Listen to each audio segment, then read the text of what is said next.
Whether you're a skeptic or a believer, join me, Rob McConnell, as together we'll investigate the world of the paranormal and the science of parapsychology here on the X-Zone Radio TV show on XZBN and the X-Zone TV channel on Simul TV. Since 1990, the X-Zone Radio TV show has been the place where people dare to believe and dare to be heard. Together, we'll investigate UFOs, aliens, ghosts, Bigfoot, psychic phenomena, lake monsters, conspiracy theories, government cover-ups, the truth embargo, alien abductions, ESP, haunted locations from around the world, and so much more. With over 28 years of broadcasting and more than 4,500 individual guests, the X-Zone is truly a place where fact is fiction and fiction is reality, as evidenced by the credibility, integrity, and professionalism of the guests that we bring to our international audience. If you have seen a UFO, had a close encounter, seen a ghost, Bigfoot, lake monster, or a story that you would like to share or have investigated, contact me, Rob McConnell, by sending me your email to xzone@xzoneradiotv.com, or you can call toll-free 1-800-610-7035, extension 143, and on Skype, X-Zone Radio TV. For more information on the X-Zone Radio TV show with yours truly, Rob McConnell, visit www.xzoneradiotv.com or www.xzonetvchannel.com or simultv.com and xzbn.net. Until next we meet here in the X-Zone from our broadcast center and studios in Hamilton, Ontario, Canada, always remember, X-Zone Nation, keep your eyes to the sky and your heart in the light.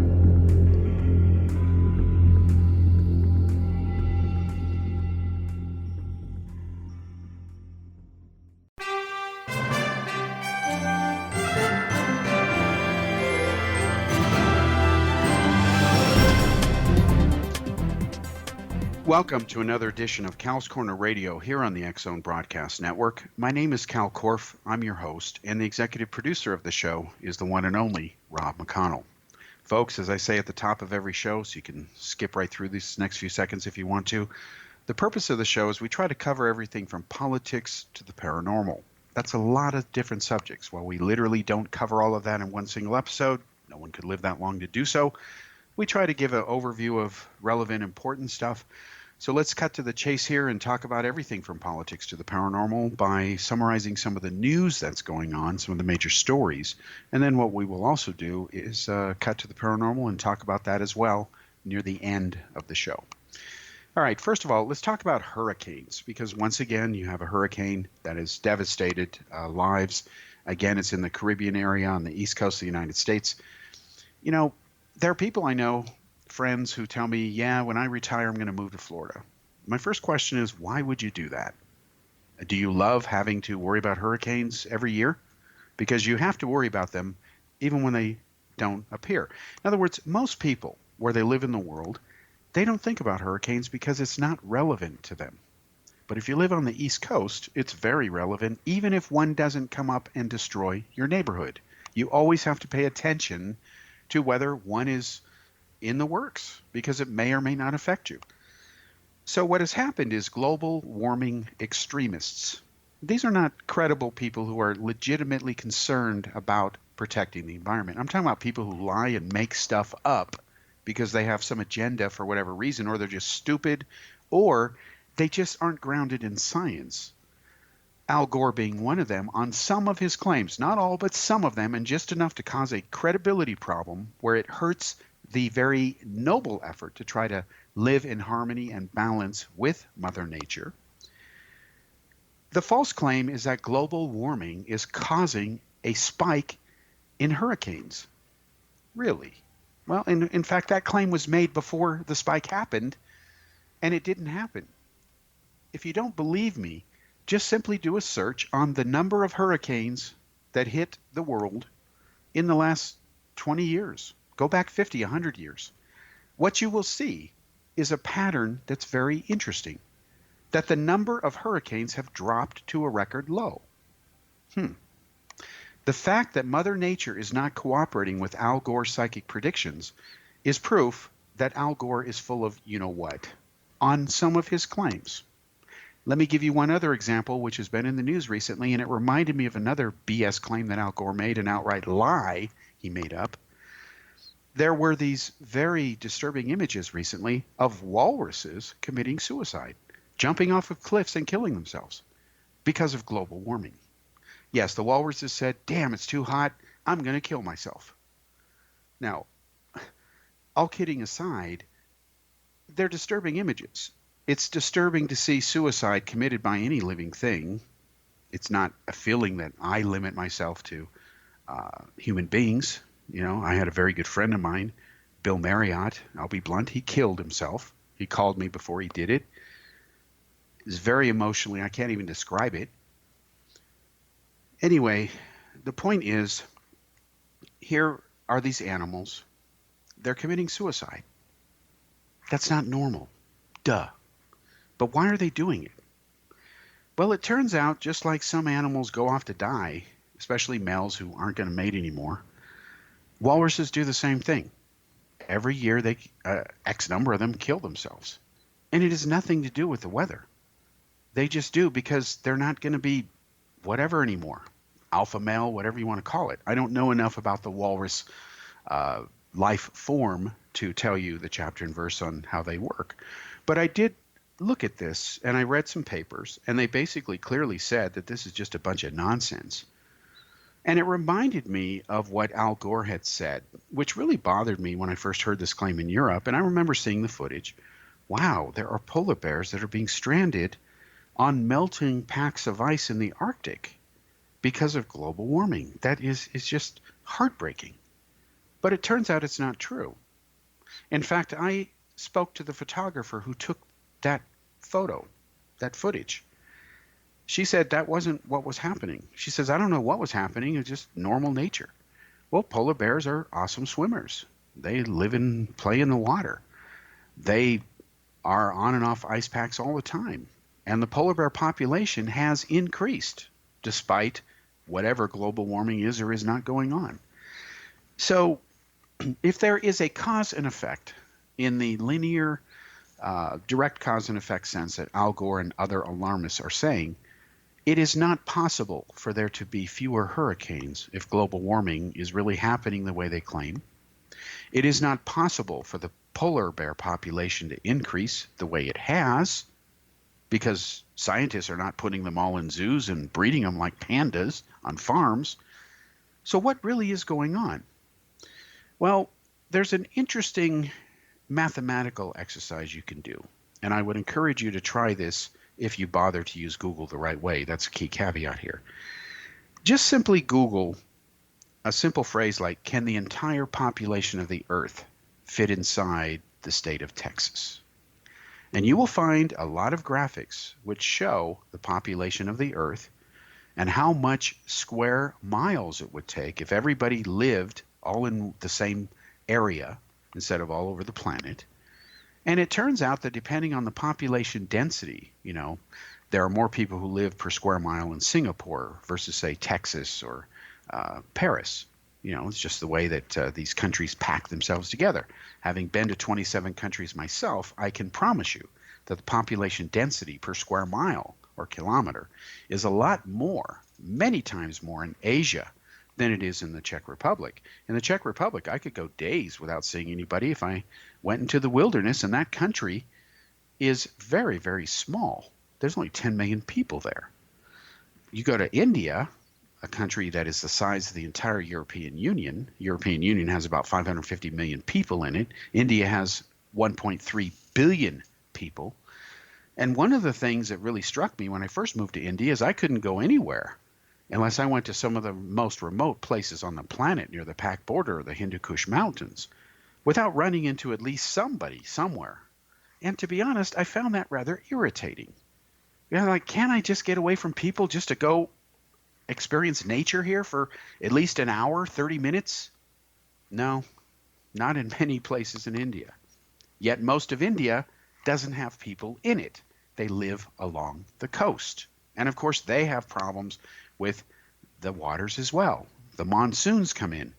And Indians for thousands of years just can't seem to manage them properly, meaning when you have advanced cities like Chandigarh, designed not by Indians but by the French, a planned city, which is an amazing concept for many Indians. Most cities there are not planned. They're just ad-libbed, and it really shows. Look at Delhi.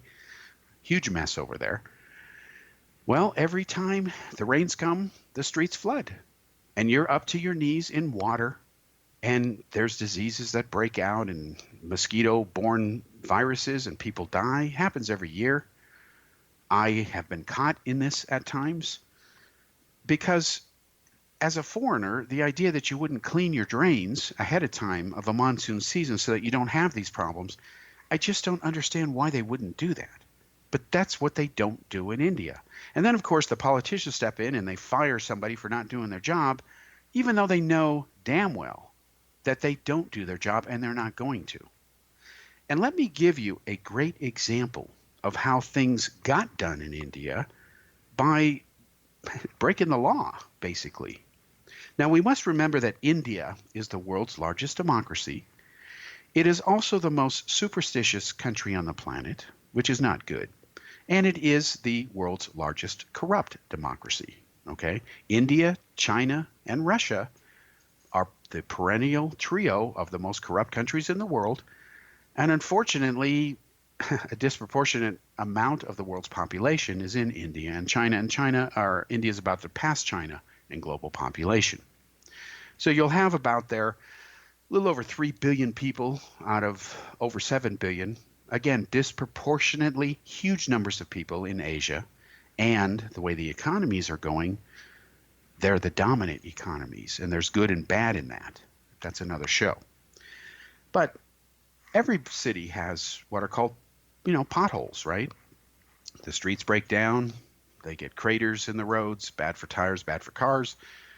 Well, in India, it's really bad. I mean, you're lucky to get a paved road in a lot of places, but when you do, then you have to wonder what kind of paving they do. And one of the things they do in India is they design them in such a way that when there's rain, they flood. They don't have this slight arc that goes off to the left and side of the road, forcing the water off to the sides into the drains like they do in Europe. They've had that designed for thousands of years. Thank you, Romans. But anyway, so in India, people are mad that the potholes aren't being fixed because the politicians don't care. So how did they manage to get the politicians to pay attention to go fix the potholes? Well, you can thank the penis for that.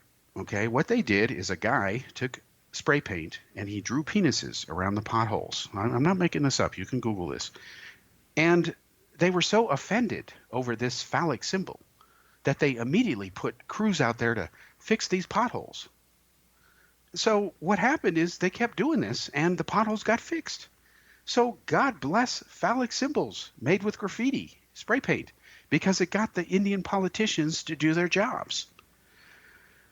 Well, I got another story to share with you that's true, and this happened just today. I was reading an article that attacked the United States, written by the bleeding liberal wanker New York Times. I can only call it that because these guys are out to lunch, some of these reporters. They're so ungrounded in reality that they said that capitalism, well, we'll come back after this commercial break. All right.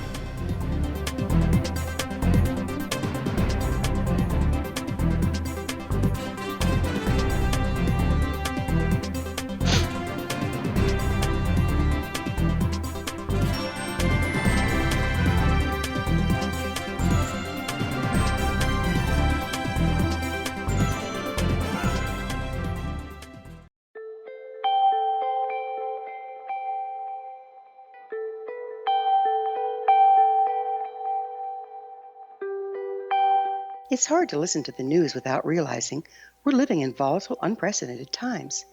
Yet never has there been such an opportunity to transform the human condition. As old structures fail, where can we find the guidance to co-create a better way? Find Your Path Home is an ever-evolving, leading-edge information, education, and healing resource center designed to support and guide you on your path to unity and enlightenment. Based on sound principles employed by shaman worldwide, we provide techniques that can support you through the current transitions, offering online shamanic classes, international long-distance shamanic healing sessions, complimentary Mission Evolution radio episodes and Stairway to Heaven TV vignettes, seminars, retreats, and much more. All of this can be found on findyourpathhome.com. So I was watching the X Zone TV channel last night when I was abducted by aliens, and they kept repeating to me over and over again, simultv.com, simultv.com. What's simultv.com? That's what I asked them. They had it written on the side of their UFO. How do you spell that? UFO. No, I mean simultv.com. simultv.com. simultv.com. Right. simultv.com. Interesting that you were abducted by aliens in a simultv.com UFO last night. Oh, yeah? Yeah. Now that you mention it, I remember now last night I was awakened from a deep sleep. My great-grandmother was standing there. She said she'd come from the hereafter to tell me about simultv.com. She even spelled it out for me. simultv.com, sonny boy. simultv.com. simultv.com, sonny boy. Wow. Yeah. Guys, you'll never guess what my psychic guru just told me. simultv.com. Exactly. Are you guys psychic too? Of course. We all know about simultv.com. simultv.com.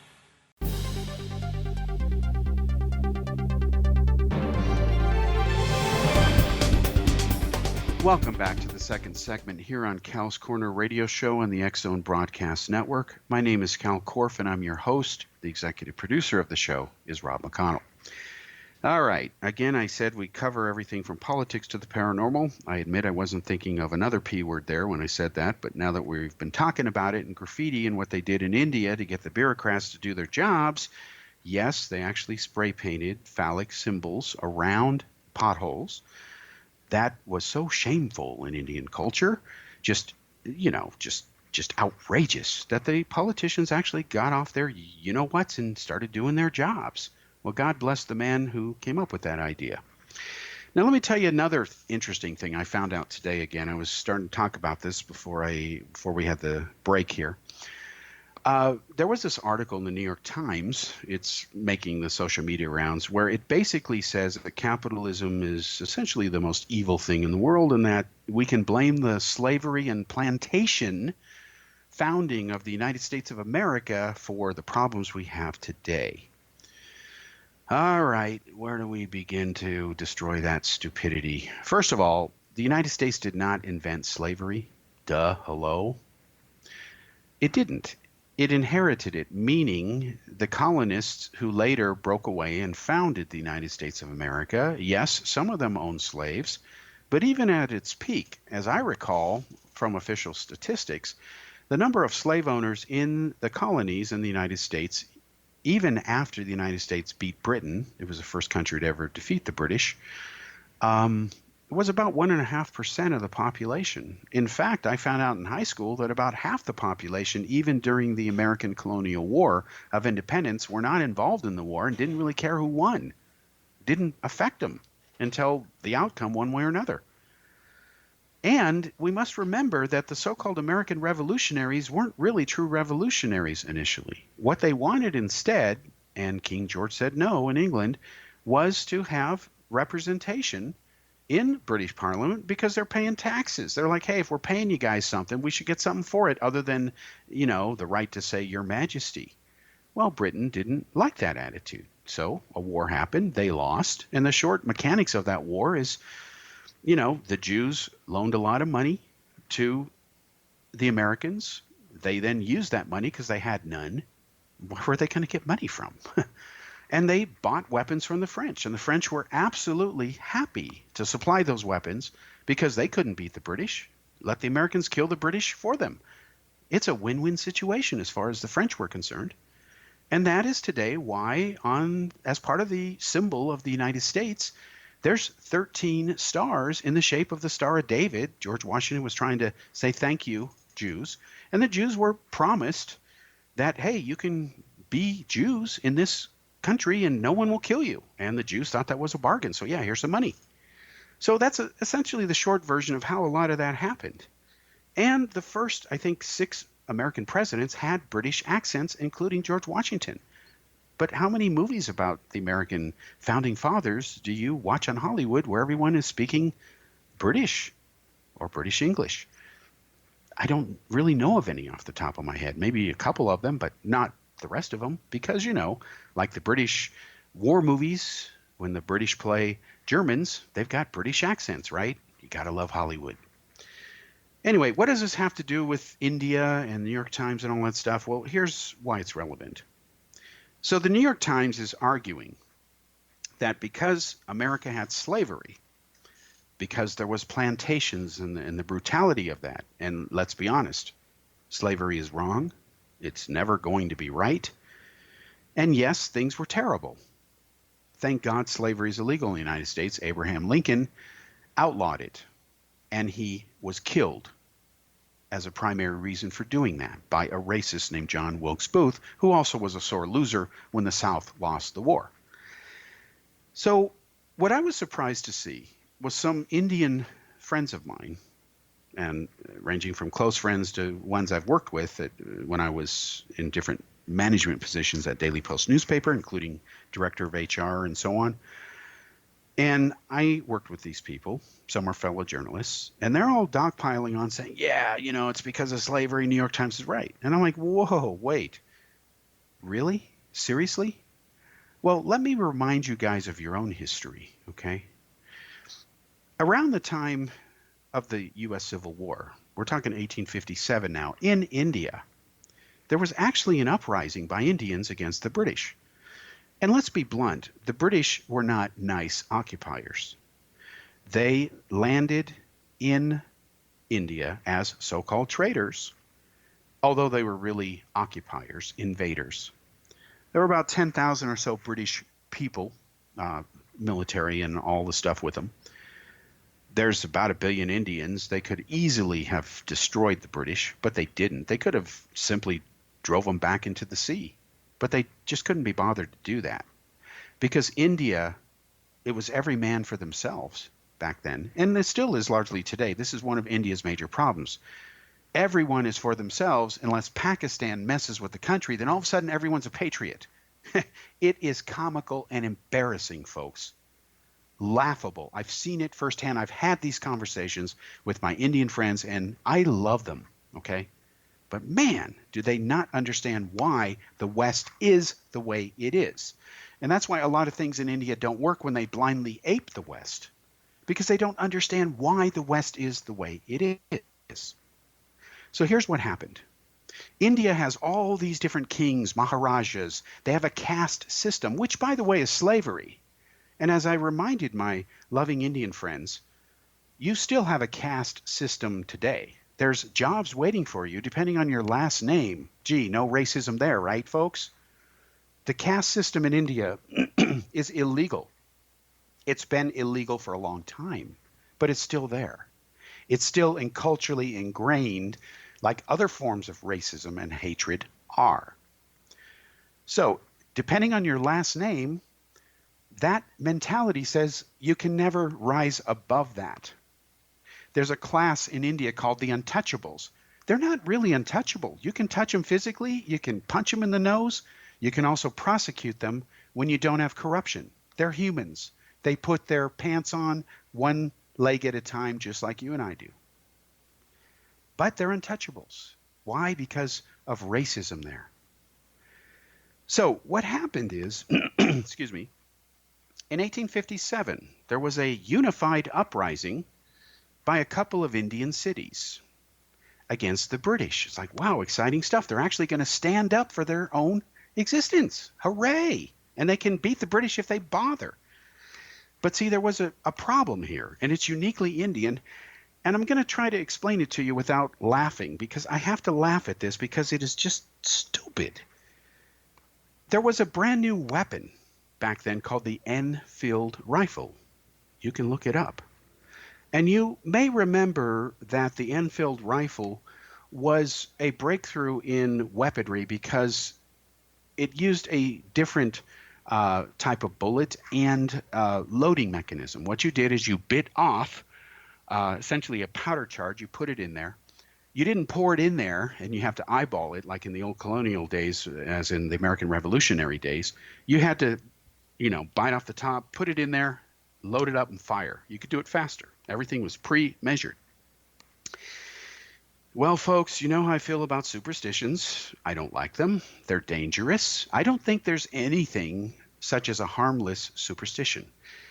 And I have this discussion all the time with, I'm sorry, naive types. They say, well, if you believe that breaking a mirror is going to give you 7 years of bad luck, that's not a dangerous superstition. Well, yeah, it is. If you believe that breaking a mirror brings you any kind of luck one way or another, other than maybe you're lucky you didn't cut your hand, okay, that's a different kind of luck. That's a metaphor. It is dangerous to believe in that stupidity, just like it's dangerous to believe that if you throw salt over your left shoulder, you're going to be blessed and you could go win $1 million at a casino. Yeah, right. Well, anyway, what happened in India was Indians finally agreed to do something about their own nation, which didn't exist. There was no India until after the British left India at the end of World War II. So what rifles are they going to use? Because the British employed 10 times as many Indians in their own soldier ranks to kill fellow Indians, because Indians turned against each other. That's how the British ruled India, divide and conquer. They would literally checkerboard the country. Every other prince or maharaj or anybody who wanted to be in power, they'd throw them lots of money in exchange for blind obedience and, screwing over whatever area and taking that territory, all in service of the queen. And of course, they would be rewarded by getting material possessions and money and things like that. Well, what happened is the grease, the oil that was in this munition was made from animal fat, from pork and beef. Oh boy, you can see where we're going to go with this conversation. So this caused the Indians to freak out. They wouldn't use these weapons because, a cow, beef was used. Fat from a cow, which is holy, was used as lubricant for the weapon and the ammo. And then, of course, the Muslims wouldn't touch it either because some of the oil came from pigs, from pork. So guess what the British did? They slaughtered their opposition because they didn't worry about where the source of fat came from. It worked. Mother Nature invented fat before people existed. They don't care where it comes from. It works, you're dead.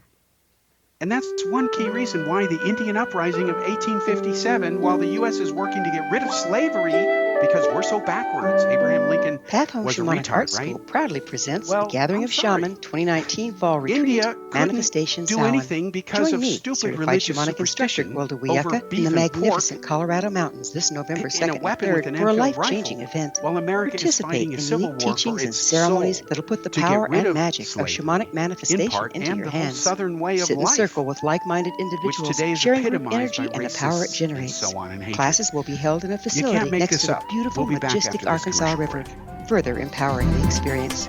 Space is limited, so reserve your spot today. For more information, visit findyourpathhome.com or email touchin@findyourpathhome.com.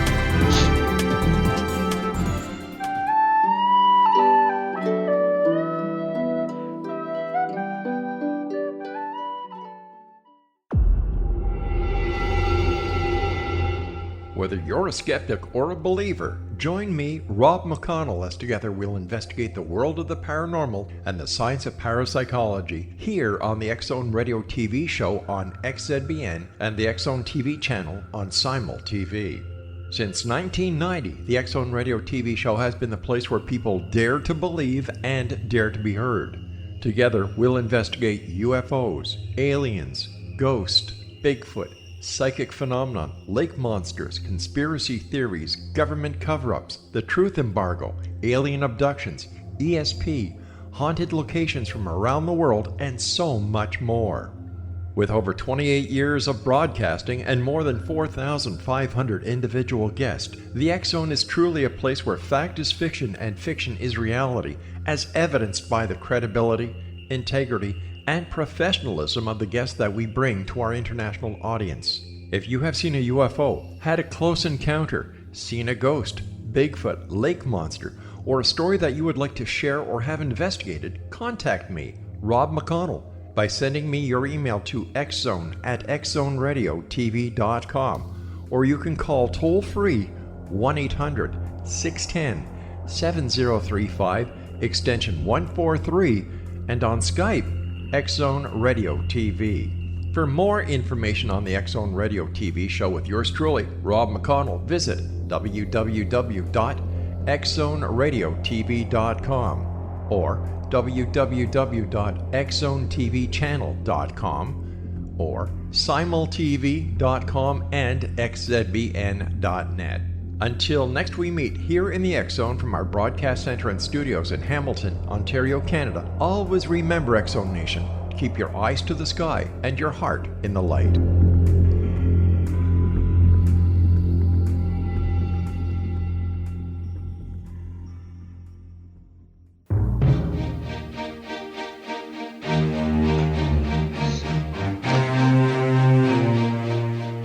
Welcome back to the third segment here on Cal's Corner Radio Show. My name is Kal Korff. I'm your host of the show, of course, and Rob McConnell is the executive producer of this show. All right, we're talking about superstitious beliefs, how they've impacted at least the so-called uprising in India, which ended up being a wash because of religious stupid reasons. That's my view. I think I can defend it with evidence. I'm not aware of many other battles that have been so important where the source of where the oil comes from determines whether or not you bother fighting for your own country or not, for your own freedom. I just don't get it. Anyway, let me give you one other recent example. It has nothing to do with India. This is actually in Israel. And again, you can Google this if you don't believe me or you think I'm some CIA disinfo guy, which is something I hear all the time from UFO conspiracy nuts. Okay, so in Israel, a couple of months ago roughly, there were these protests by ultra-Orthodox, most conservative, stuck-in-time Jews in Israel. And they just won't leave. They keep obstructing traffic and so on.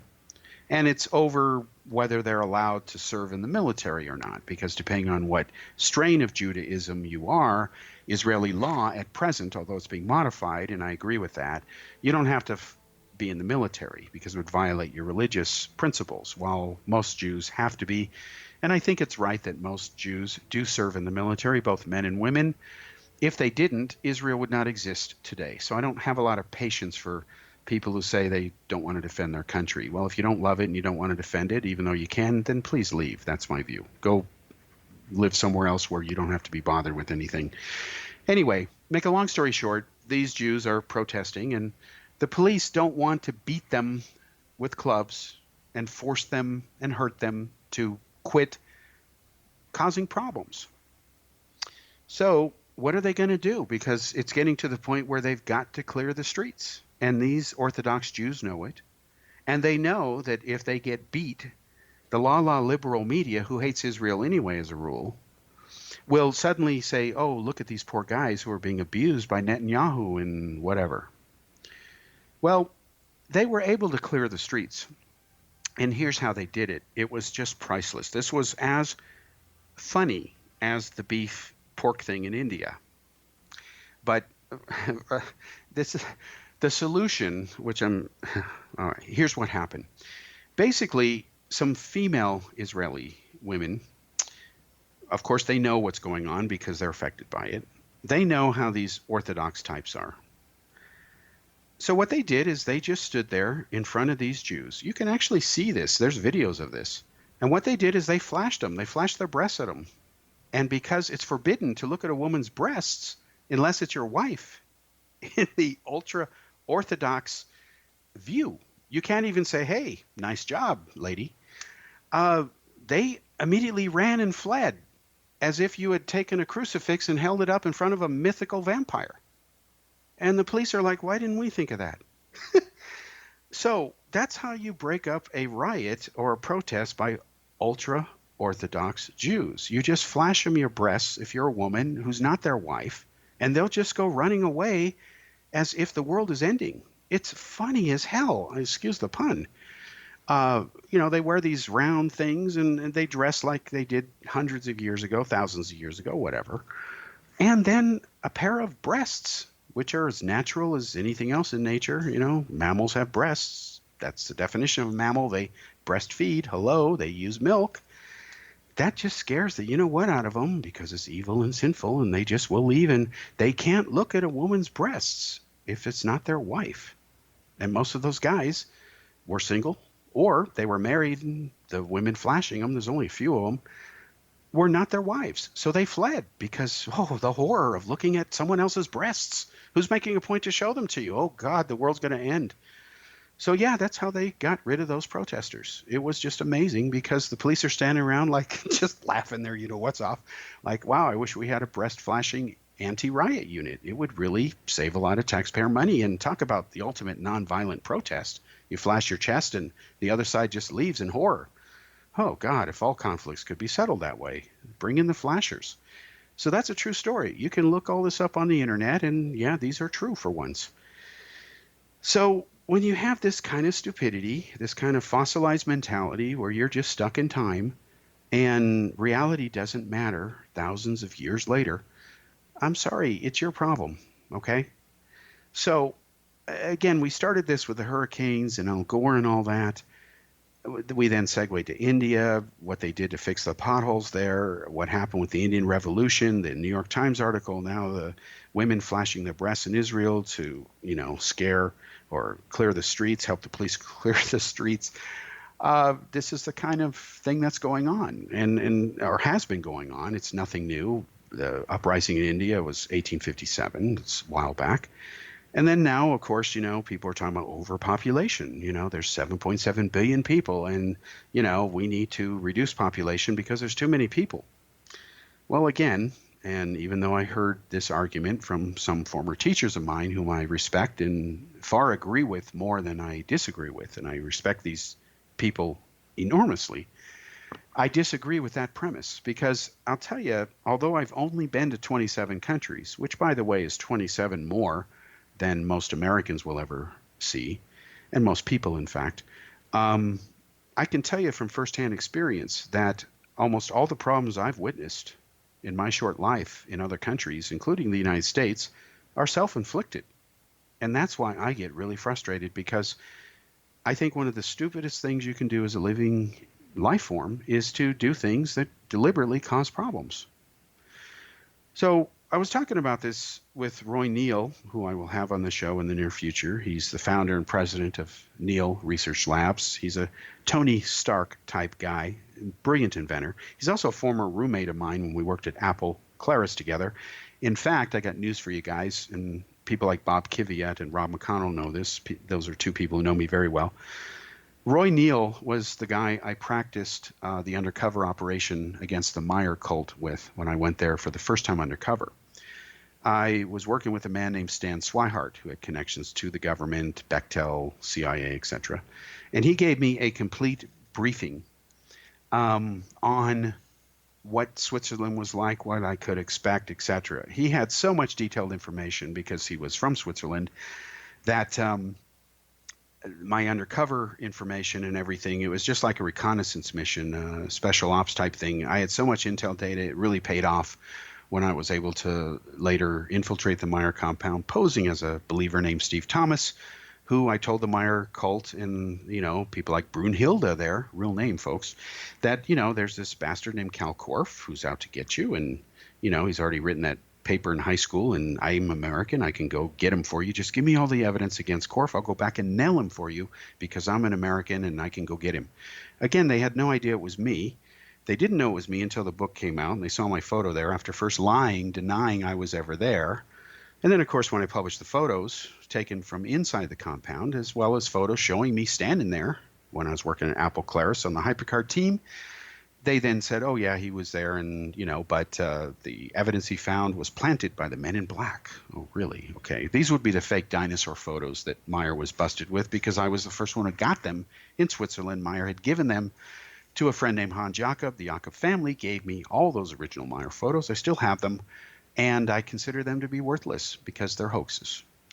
Anyway, make a long story short, I'm working with Stan Swihart, and then I want to take models over to Switzerland and go to the same locations Billy Boy did and fake the photos to show people how easy it is to do. Well, how are we going to do it? Well, we lived in the Bay Area. It has hills like Switzerland, although the elevation is lower. Roy worked with me and Steve Horsch, who, of course, he was a prop maker connected to the Star Trek TV series. This is all true. Made these models out of plastic and brought them over and then bought material from the stores Meyer would have shopped in Vetsicon. And we put the models together, floated them up on helium balloons. You can only get helium from one source. It's all imported in the country from Pangas in Zurich, Pangas. And we were able to replicate Meyer's photos and prove it was a hoax. But Roy Neal was the one who worked with me to go up in the hills of the Bay Area to test the models and the theory first, because we were trying to figure out how Meyer faked his photos by analyzing the photos. And we could see balloons in the background. They're very clear. Even in the Genesis 3, Wendell Stevens enlargements that I had received from Wendell Stevens in the Genesis bunch, because Wendell and I were friends back then before the Meyer case came between us. And we could see the balloons in the background, and that gave us the first insights into how Meyer faked his imagery. So Roy Neal and I go way back, and we were talking about overpopulation, and he basically pointed out a fact that if you took everybody in the world, over 7 billion people, you could fit them all in the sizes of the state of Texas. That's a fact. You can do the math. How much space between each person you give them to live, square feet, is a different issue. Try Googling population of the Earth fitting in the state of Texas. You will see different maps that say if the population density were crammed in like Singapore, it would take up this much space. If it were Paris, it would take up this much space. Obviously, people in America have more space between them depending on where they live versus, say, Singapore or India, where there's a lot more people crammed per square kilometer than there is, say, in Montana. Okay. So again, it's an interesting statistical exercise. So I pointed out to some people that the problem isn't human population. It's making a point to do the wrong things is the problem. You can have one guy, if he blows up a nuke in downtown city, you've ruined the neighborhood. Okay, it's one guy acting bad. And what I've seen in my travels is all the problems, especially in countries like India. This is the reason I have a love-hate relationship with India. They're self-inflicted. And we'll come back to that after the commercial break. I'll give you some real examples. But the problem isn't the number of people. It's the fact that we have bad governments. Okay? We'll be back after this commercial.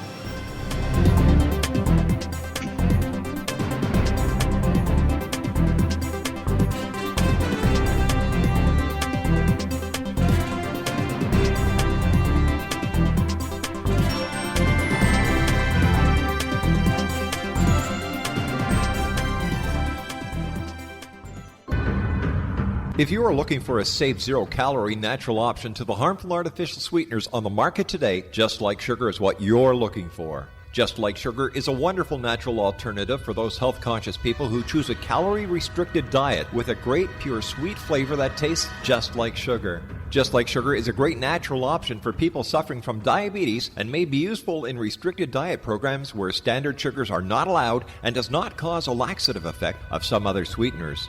Just Like Sugar comprises a perfect blend of chicory root fiber, natural calcium, natural vitamin C, and Just Like Sugar's sweetness comes from the natural flavors from the peel of the orange.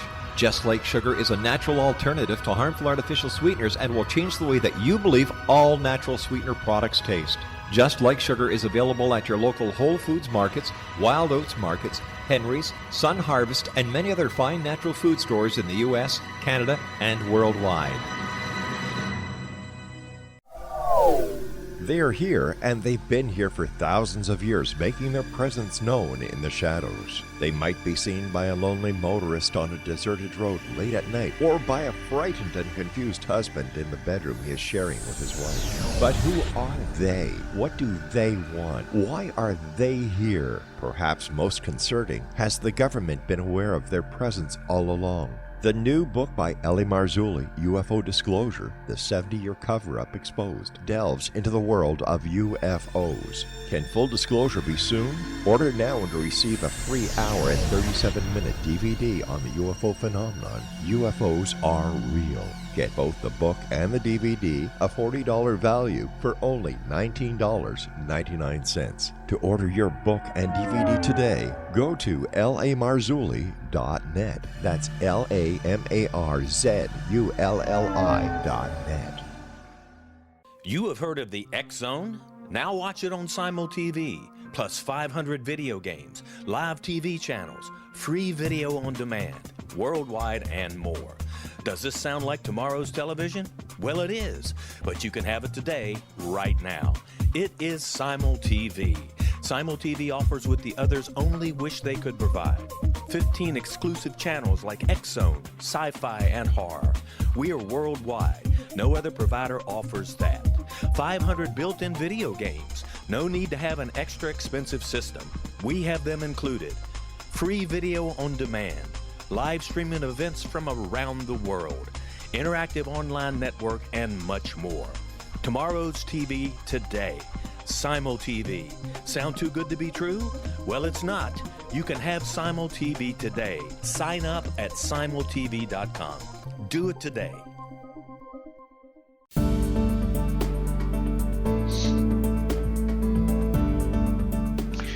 Welcome back to the fourth and final segment here on Cal's Corner Radio Show on the X-Zone Broadcast Network. Once again, my name is Kal Korff, and I'm your host. The executive producer of the show is Rob McConnell. So we've been talking about a lot of different subjects on this show here. We were talking about overpopulation for the commercial break and bad government. You know, you hear people say, oh, people are flooding into the United States because of bad economies elsewhere in those countries.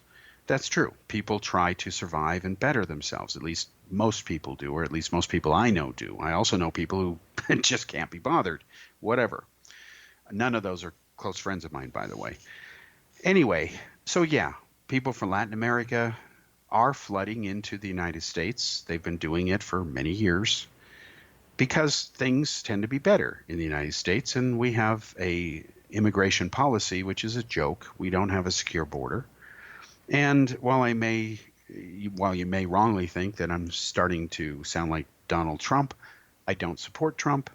Although I can't argue with some of the principles he talks about. I just have higher standards as a leader. I want somebody who's not so tainted. Anyway, the point is, of course, they come to the U.S. for better life. You can't fault them for that. But why are their countries so bad? Well, let's be blunt. The United States has never cared about any Latin American countries unless they became communist. Now, this is a Cold War mentality thing, and I understand that. They didn't want Russia, advancing via the communist domino theory, bringing communism up to the American border. I understand that. It's logical. The furthest that Russia got was Fidel Castro, and it didn't really work out well. They lost the Cuban Missile Crisis. So now look at Latin America. Would anybody hold up any Latin American country as a wonderful example of how to run a nation? The answer is absolutely not. Absolutely not, unless you are delusional or insane or don't care about people. Do you think Mexico is a shining example of a wonderfully run country?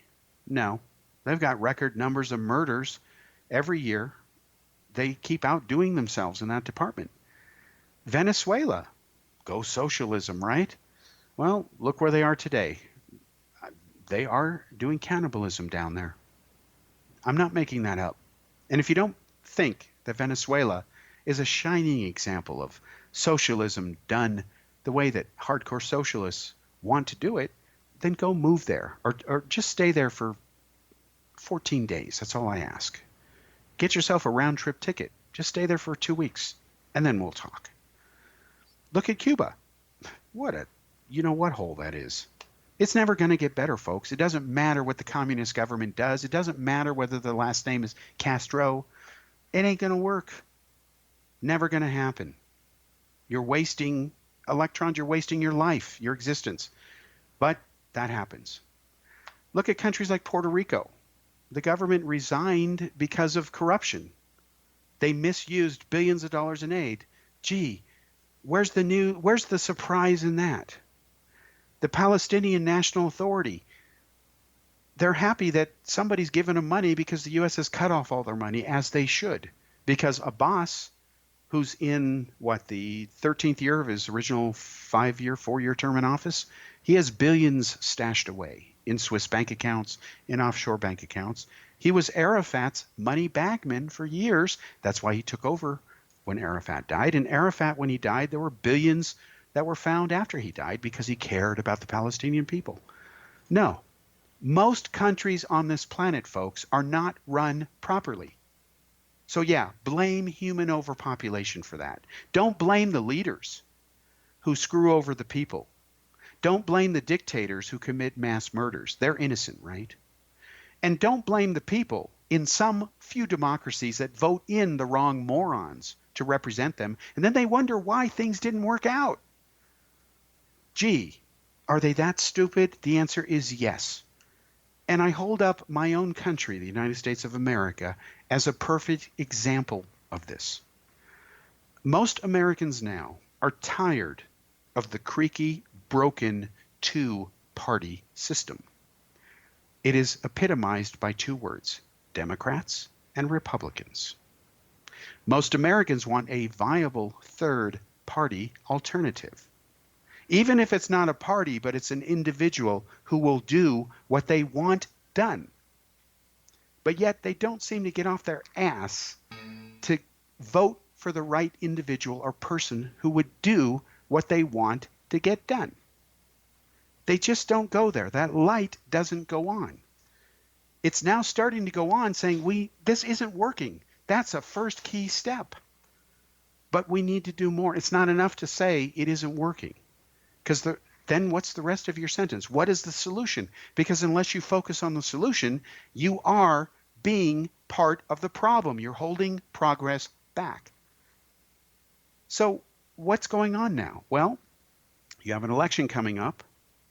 Look at the Democratic Party. Joe Biden is the front runner, right? I'm sorry, folks. He's really not going to last much longer.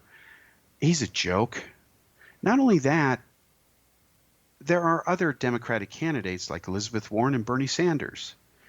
They're considered to be more left or extreme than Biden. Biden is part of the good old boy network, okay?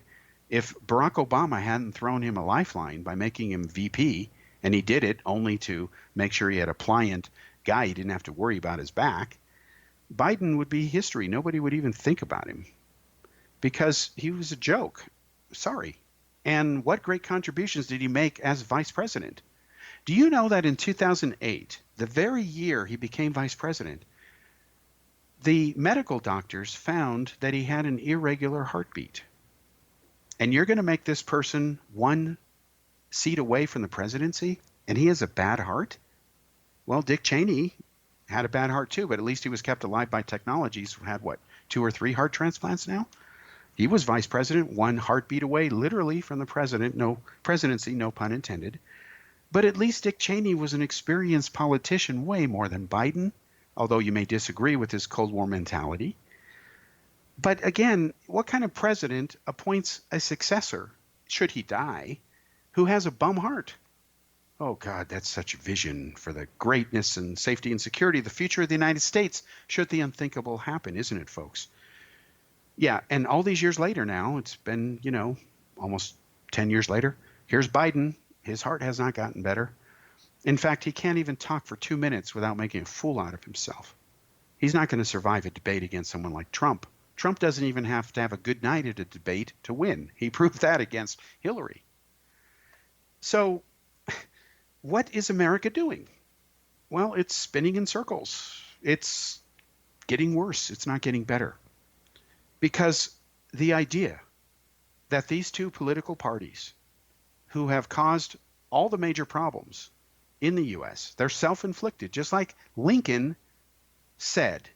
He said famously that America will never be conquered or destroyed from the outside.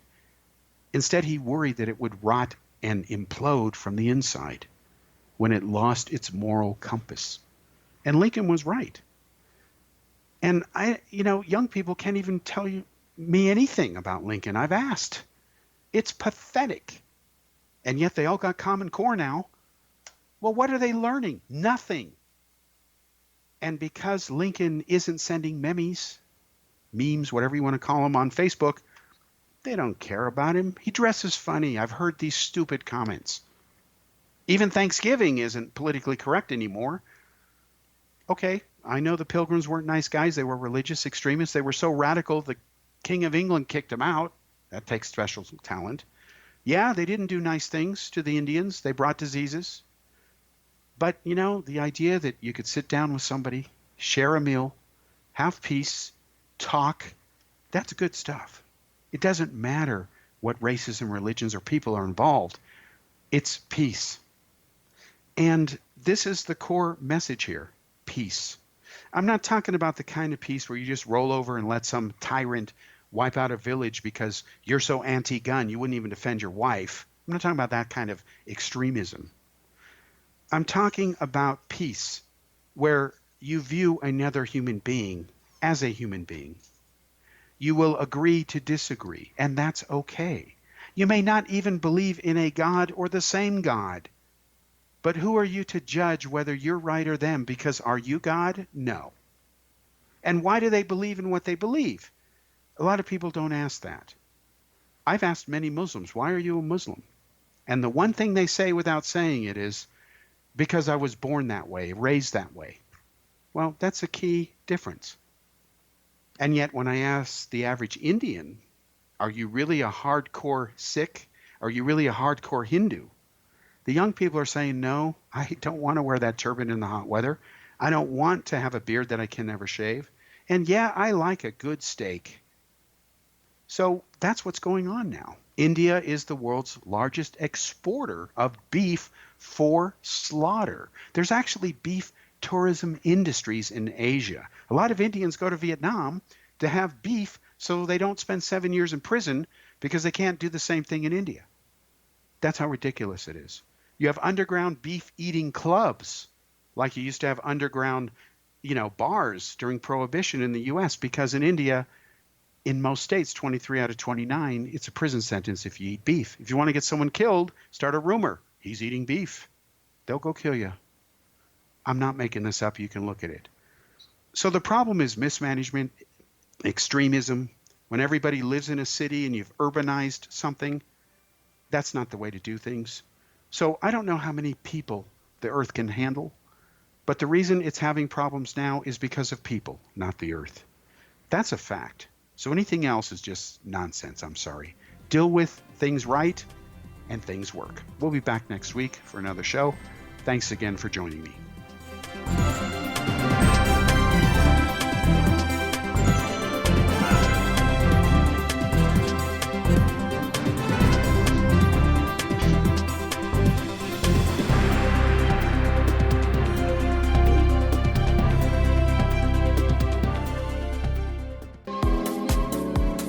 How would your life change if you could develop the business and personal skills that you need in order to make more money? Do you want to learn how to achieve your big life goals faster? Then go to findhiddenmoney.com and get the Goal for It online course. The course teaches you how you can set and achieve your biggest goals while completely overcoming the roadblocks to your goals so that you can realize your dreams and imagine more success. Go to findhiddenmoney.com. Memorable dynamic presentations are a not-so-secret weapon in the business world. Do you have a powerful message that must be shared, but you haven't found a way to deliver that message? Do you want to be known as a top public speaker who gets amazing results? Are you ready to create and deliver your powerful message? Thomas Hides can help you create and deliver your speech to get the results you desire. Visit iconquality.com. Did you expect your business to flourish, but instead it plateaued or didn't get off the ground yet? Would you like to achieve massive goals and discover new sources of income within your business? When you're ready to experience that type of success with fast results, Cindy Hendricks is the business coach for you. Her work with entrepreneurs and business owners has been life-changing. To get you and your business where you want to be, go to imaginemoresuccess.com. Has the fear of public speaking stalled your business or personal life? What would you give to develop and maintain supreme confidence? Have an invaluable private program to always perform at your best. Imagine how you would feel. You can have all that and so much more today with Thomas Hides' life-changing course called Number One Fear Unleashed. Visit numberonefear.com and be liberated from your fear of public speaking.